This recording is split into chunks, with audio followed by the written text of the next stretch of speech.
CBSE words में आपका स्वागत है। आज हम सॉल्व करेंगे 38 दिसंबर 2020 की वर्कशीट और यह है वर्कशीट नंबर 73। सब्जेक्ट हमारा है साइंस। चैप्टर हमारा है chemical reactions and equations. Chemical reaction क्या होता है? A process in which new substances with new properties are form from one or more substances. यानी केमिकल रिएक्शन एक प्रोसेस का नाम है जहां पर एक या एक से ज्यादा सब्सटेंस रिएक्ट करते हैं और एक नया सब्सटेंस बनाते हैं जिसकी प्रॉपर्टी बिल्कुल नई होती है, अलग होती है। अब रिएक्टेंट क्या होता है? Substances which take part in the chemical reaction. यानी हम मान लेते हैं कोई सब्सटेंस ए है और कोई दूसरा सब्सटेंस बी है, ये आपस में रिएक्ट कर रहे हैं, तो हम कहेंगे ये रिएक्शन में पार्टिसिपेट कर रहे हैं, इन्हीं का रिएक्शन होगा, तो ये हमारे रिएक्टेंट होंगे। अब प्रोडक्ट क्या होता है? Substances which are formed in a chemical reaction. Chemical reaction हो जाने के बाद जो एक सब्सटेंस बनता है, जो चीज बनती है, वो प्रोडक्ट होती है। ए और बी का रिएक्शन हुआ और कोई सी नाम की चीज बनी, और भी चीज बन सकती है, मान लो सी और डी बन गई, ठीक है। तो ये रिएक्शन होने के बाद जो बना उसे हम प्रोडक्ट कहते हैं। हम ऐसे भी समझ सकते हैं कि एरो से पहले वाले जो होंगे वो रिएक्टेंट होंगे और एरो के बाद वाले वो प्रोडक्ट होंगे, ठीक है।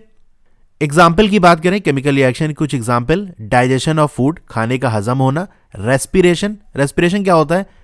जैसे हम सांस लेते हैं तो O2 हम अंदर लेते हैं, ठीक है। फिर ये ऑक्सीजन हमारा जो बॉडी के अंदर ग्लूकोज है उससे रिएक्ट करता है। रिएक्शन के बाद एक प्रोडक्ट बनता है जिसमें कार्बन डाइऑक्साइड भी होता है, और जब हम सांस बाहर निकालते हैं तो CO2 बाहर निकलती है। तो यही प्रोसेस हमारा रेस्पिरेशन होता है। तो यहां भी देख सकते हैं एक नया सब्सटेंस बना है बिल्कुल CO2, तो रेस्पिरेशन हो गया। रस्टिंग ऑफ आयरन यानी लोहे में जो मुर्चा लगता है। बर्निंग ऑफ मैग्नीशियम रिबन हो गया। फॉर्मेशन ऑफ कर्ड यानी दही का जमना। ये सारे एग्जाम्पल हैं किसके? केमिकल रिएक्शंस के। अब बात करते हैं हम indicators of a chemical reaction. यानी कोई चीज होती है तो उसका कुछ असर दिखाई पड़ता है। जैसे आपको फीवर होगा तो आप थर्मामीटर लगाते हो तो उसमें रीडिंग दिखाती है क्या भाई ये एरो से ज्यादा है या इतना टेम्परेचर दिखा रहा है, इसका मतलब मुझे फीवर है। इसी तरह केमिकल रिएक्शन होगा तो कुछ निशानियां हमको देखने को मिलेंगी, उन्हीं को हम इंडिकेटर्स कहते हैं। अब ये इंडिकेटर क्या हो सकते हैं? चेंज इन स्टेट, यानी ऐसा हो सकता है कि केमिकल रिएक्शन होने की वजह से स्टेट बदल जाए, सॉलिड से लिक्विड हो जाए, लिक्विड से गैस बन जाए, कुछ भी हो सकता है। या उसका कलर चेंज हो जाए, पहले किसी और कलर था, रिएक्शन के बाद कलर बदल गया तो हम कहेंगे यार कलर चेंज हो गया, इसका मतलब केमिकल रिएक्शन हुआ है। स्मेल बदल जाए, उसकी महक बदल जाए, जैसे खाने वगैरह का होता है ना कि हम सूंघते हैं यार खाने की महक बदल गई, यानी लगता है खाना खराब हो गया। टेम्परेचर चेंज हो जाए, यानी ऐसा हो सकता है कि रिएक्शन के बाद उसका टेम्परेचर कम हो जाए, वो ठंडा हो जाए या और ज्यादा गर्म हो जाए। और क्या है? एवोल्यूशन ऑफ गैस, यानी ऐसा भी हो सकता है उसमें से कोई गैस बाहर आ जाए, ठीक है।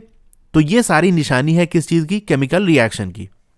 अब केमिकल इक्वेशन क्या होती है? Representing chemical reaction using symbols और ऑफ एलिमेंट और chemical formula of a reactant and product. यानी ये सिंपल एक तरीका है किसी रिएक्शन को दिखाने का जहां पर हम एलिमेंट्स के सिंबल यूज करते हैं।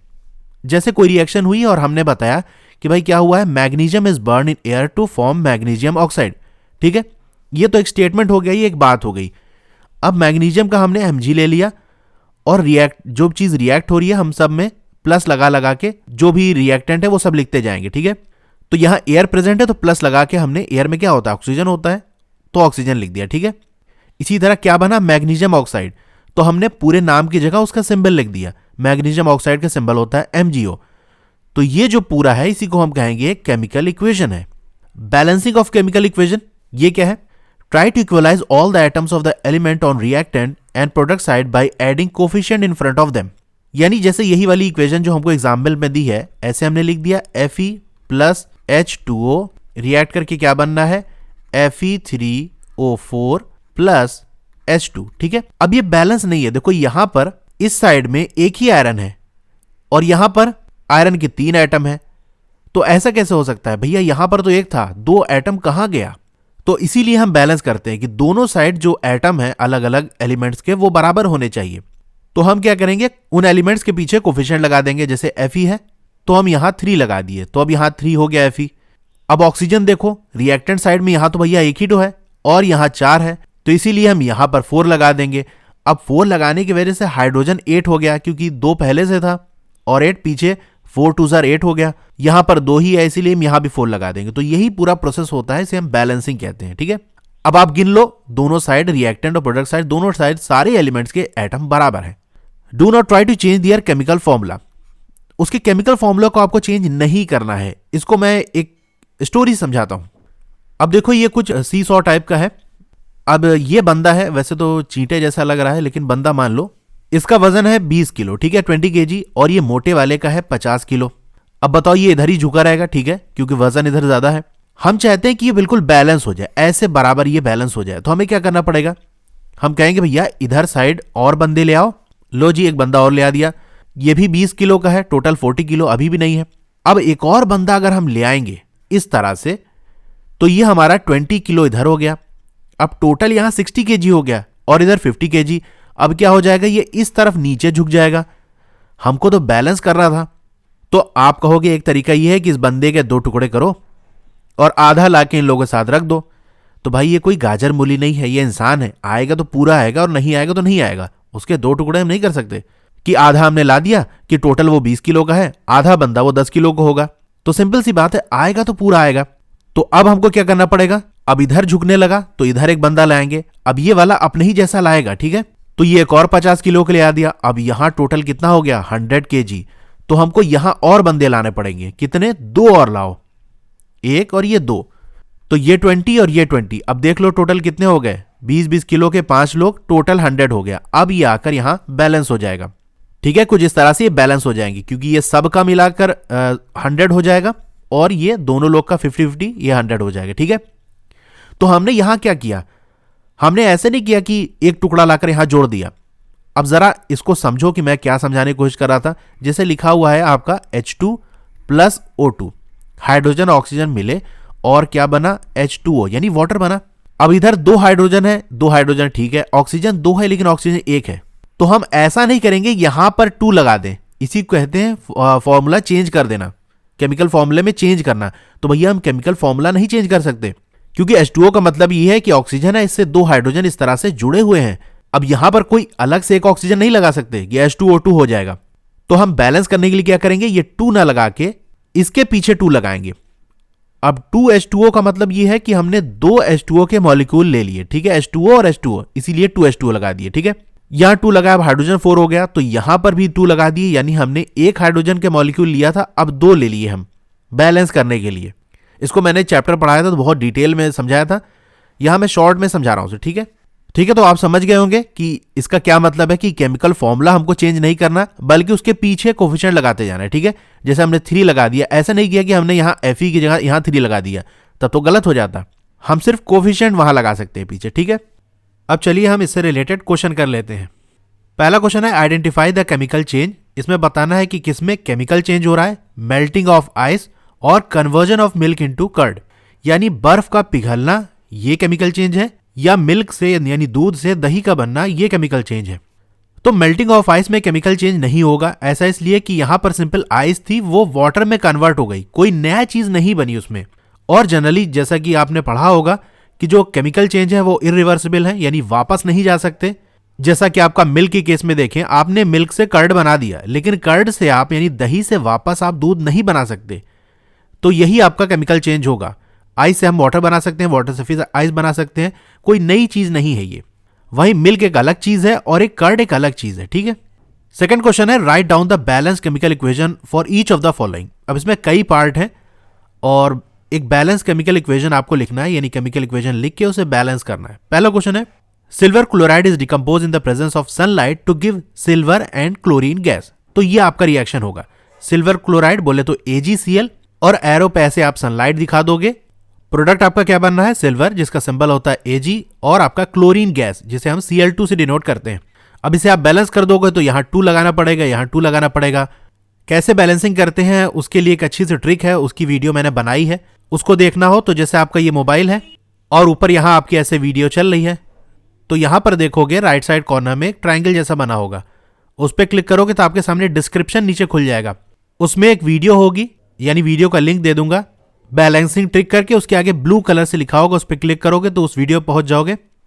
इसमें बी पार्ट है कैल्शियम ऑक्साइड यानी CaO, रिएक्ट कर रहा है किसके साथ, वाटर यानी H2O, और हमें क्या मिल रहा है, लाइम वाटर, ठीक है। यानी कैल्शियम ऑक्साइड क्या होता है, इसे हिंदी में चूना कहते हैं, चूने को पानी मिलाएंगे तो क्या बन जाएगा, लाइम वाटर बनेगा। इसका फॉर्मूला होता है CaOH2। इसे हम कैल्शियम हाइड्रो ऑक्साइड भी कहते हैं, और ये बैलेंस्ड है इसलिए हमको बैलेंसिंग करने की भी जरूरत नहीं है। यहाँ पर सी पार्ट है सोडियम हाइड्रोक्साइड यानी इसका फॉर्मूला होता है NaOH, रिएक्ट कर रहा है किसके साथ, हाइड्रोक्लोरिक एसिड यानी HCl के साथ, क्या बनेगा, सोडियम क्लोराइड, इसका फॉर्मूला होता है NaCl और H2O यानी वाटर। डी वाला है डाइल्यूट हाइड्रोक्लोरिक एसिड, इसका फॉर्मूला होता है HCl। देखिए यहां मैंने स्टेट भी लिख दिया है एक्वस। एक्वस का मतलब है कोई चीज जिसमें पानी मिला हो वो एक्वस होता है, यानी पानी में कोई सोल्यूशन हम तैयार करते हैं, जैसे हमने वाटर के अंदर शुगर डाल दिया या सॉल्ट डाल दिया, तो ऐसा जो सोल्यूशन होगा उसे हम एक्वस सोल्यूशन कहेंगे, ठीक है। तो हाइड्रोजन क्लोराइड एक गैस होती है, उसको पानी के साथ मिलाते हैं तो हाइड्रोक्लोरिक एसिड बनता है, ठीक है, इसलिए एक्वस सोल्यूशन है। एडेड टू कॉपर ऑक्साइड यानी CuO, ये एक सॉलिड होता है, तो हमें क्या मिलेगा, ग्रीन कलर कॉपर क्लोराइड यानी CuCl2 मिलेगा जो कि सॉलिड स्टेट में होगा, और वाटर मिलेगा यानी H2O जो लिक्विड स्टेट में होगा, ठीक है। ई पार्ट है एक्शन ऑफ बेरियम क्लोराइड यानी BaCl2, और ये क्या होता है, एक्वस होता है, और सोडियम सल्फेट इन वाटर, यानी सीधे से लिखा वाटर, यहां लिख भी दिया है, इसका मतलब एक्वस सोल्यूशन है सोडियम सल्फेट का। तो आप देख सकते हो NaSO4, ये एक्वस दिखा रहा है यहां पर, क्या बनेगा, इनसॉल्युबल बेरियम सल्फेट यानी BaSO4 जो कि सॉलिड होगा। स्टेट इतना इंपॉर्टेंट नहीं है, चाहो तो आप लिखो या ना लिखो, इतना याद रखने वाली चीज नहीं स्टेट, ठीक है। तो barium sulphate and solution of sodium chloride यानी NaCl, ठीक है। अब सोडियम क्लोराइड का सोल्यूशन है यानी ये इसमें पानी मिला होगा, तो इसीलिए देखिए यहां एक्वस लिखा है, ठीक है। एफ वाला देखते हैं, zinc react with silver nitrate to produce zinc nitrate and silver, यानी जिंक जो कि सॉलिड है रिएक्ट कर रहा है किसके साथ, सिल्वर नाइट्रेट यानी AgNO3, और इसका स्टेट एक्वस है, ठीक है। क्या बनेगा हमारे सामने, जिंक नाइट्रेट यानी ZnNO3 होल ट्वाइस, ये एक एक्वस सॉल्यूशन होगा, और सिल्वर बनेगा यानी Ag बनेगा, ठीक है। और Ag क्या है, सिल्वर, ये सॉलिड स्टेट में बनेगा। अब इसको आप बैलेंस कर सकते हो 2 वगैरह लगा के, या बैलेंसिंग के लिए मैंने वीडियो बनाई है, बता ही दिया था। और कुछ लोग को ये प्रॉब्लम हो रही होगी कि कैसे हम लिखेंगे ये फॉर्मूला, जिंक नाइट्रेट हमको कैसे पता चलेगा ZnNO3 होल ट्वाइस होगा, क्या हमको एक एक फॉर्मूला याद करना पड़ेगा? तो जवाब है आपको याद नहीं करना पड़ेगा। 9th क्लास में ये फॉर्मूलेस बनाना आपको सिखाया गया था। इन केस अगर आपने नहीं पढ़ा तो उस वीडियो का लिंक भी मैं नीचे दे दूंगा डिस्क्रिप्शन में, how to create chemical formula, उसके आगे ब्लू कलर से लिंक होगा, उस पर क्लिक करोगे तो उस वीडियो में पूरा मैंने डिटेल से समझाया है, तो देख सकते हो। अब जी वाला क्वेश्चन देखते हैं, पोटेशियम आयोडाइड, और इसका फॉर्मूला क्या होता है, Ki, ठीक है। ये एक्वस सोल्यूशन में होगा, रिएक्ट कर रहा है इसके साथ लेड नाइट्रेट यानी PbNO3 होल ट्वाइस, ये एक्वस सोल्यूशन है। क्या प्रोड्यूस हो रहा है, पोटेशियम नाइट्रेट यानी KNO3 जो कि एक्वस स्टेट में है, और आपका बनेगा लेड आयोडाइड यानी PbI2 जो कि आपका सॉलिड स्टेट में होगा। अब इसको 2 वगैरह लगा के आप बैलेंस कर सकते हो, यहां 2 लगा दोगे बैलेंस हो जाएगा, ठीक है। अब थर्ड क्वेश्चन है, यहां क्या करना है हमको, give a balance chemical equation for each of the following, आपको एक बैलेंस केमिकल इक्वेशन लिखनी है, ठीक है। ए पार्ट इसमें यह कह रहा है कि chemical reaction showing evolution of gas, ऐसी एक केमिकल इक्वेशन आप लिख दो जहां पर केमिकल रिएक्शन हो रहा हो और वहां पर गैस निकल जाए, गैस इवॉल्व हो जाए। तो ऐसी बहुत सारी रिएक्शन है। एक रिएक्शन जो कि एनसीईआरटी बुक में लिखी हुई है सिंपल, जिंक जो कि सॉलिड स्टेट में है, इसको आप HCl के सोल्यूशन में, HCl क्या है, एक्वस है, मैंने पहले बताया। इसी तरह जनरली आपको एक्वस में ही मिलेंगे जो आपके एसिड्स होते हैं, ठीक है। इस HCl के जगह आप H2SO4 भी ले सकते हो, ठीक है, कोई भी ले सकते हो। तो इस जिंक को इसमें मैं डालूंगा तो क्या होगा, जिंक क्लोराइड बनेगा और हाइड्रोजन गैस यहां से निकल जाएगी, ठीक है, इवॉल्व हो जाएगी। तो हो गया एग्जाम्पल, ठीक है। ये बैलेंस्ड है, सॉरी बैलेंस नहीं है, यहां पर 2 लगा के बैलेंस किया गया क्योंकि यहां पर एक हाइड्रोजन है और इधर H2 गैस है, ठीक है, तो 2 लगा के हमने बैलेंस कर दिया। बी पार्ट देखते हैं, एक ऐसी केमिकल इक्वेशन हमको लिखनी है जहां पर change in substance colour during a chemical change, जहां पर किसी सब्सटेंस का कलर चेंज हो रहा है। तो यहां पर भी बहुत सी रिएक्शन है, आप कोई भी लिख सकते हो।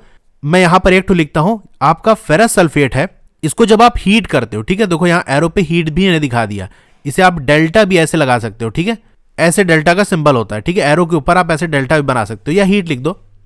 क्या बनेगा, Fe2O3 जिसका नाम होता है फेरिक ऑक्साइड, और सल्फर डाइऑक्साइड और सल्फर ट्राइऑक्साइड गैस भी बनेगी, ठीक है। क्या कलर चेंज हुआ, ये जो फेरस सल्फेट था इसका कलर आपका लाइट ग्रीन था, और हीट करने के बाद जो हमारा फेरिक ऑक्साइड बना है वो ब्राउन कलर का है, ठीक है, तो ग्रीन से ब्राउन कलर चेंज हो गया। सी वाला पार्ट है chemical reaction showing change in temperature, ऐसी केमिकल रिएक्शन आपको लिखना है जहां पर टेम्परेचर चेंज हो रहा है। देखो ये जो हमने ए वाले में लिखा था जिंक वाला, इसमें भी टेम्परेचर चेंज होगा, लेकिन मैं दूसरी भी करा देता हूं। यहां आप कैल्शियम ऑक्साइड लोगे, जिसे हम चूना कहते हैं, चूने को आप पानी में मिलाओगे तो क्या बनेगा, कैल्शियम हाइड्रोक्साइड, जिसे हम क्विक लाइम भी कहते हैं, तो एक एक्वस सोल्यूशन मिला, ठीक है, एक सॉलिड चीज हमने वाटर में मिला दी ना, तो इसीलिए एक्वस बना और यहाँ हीट भी निकलेगी, ठीक है। कभी आप देखना बहुत सी जगह पर चूने वगैरह से जहाँ पेंटिंग वगैरह होती है, पुताई होती है, तो वहां क्या करते हैं, चूने को पानी में डालते हैं, तो उस कंटेनर को जिसमें रखा है उसको आप छू के देखना तो वो गर्म होगा। इसका मतलब वहां हीट निकली तभी हमको गर्म दिख रहा है। ओके, तो ये हो गया आपका। अब इन वर्कशीट्स के लिए मैं अलग से प्लेलिस्ट बना दूंगा, अलग से सेक्शन बना दूंगा, उसमें अलग से प्लेलिस्ट बन जाएगी। उस प्लेलिस्ट का लिंक भी आपको डिस्क्रिप्शन में मिल जाएगा, वहां से और भी ऐसी वीडियो देख सकते हो। तो आपको वीडियो कैसी लगी कमेंट करके ज़रूर बताइए, अच्छी लगी हो तो लाइक ज़रूर करिए और अपने दोस्तों में से शेयर ज़रूर करिए। चैनल पर नए हैं तो चैनल को सब्सक्राइब कर लीजिए, उसका बटन नीचे होगा, उसके बगल में एक बेल का आइकन बना होगा, उस पर क्लिक करके ऑल पे क्लिक कर देंगे तो जब भी नई वीडियो आएगी आपको मैसेज आ जाएगा। मिलते हैं फिर अगली वीडियो में। Thank you.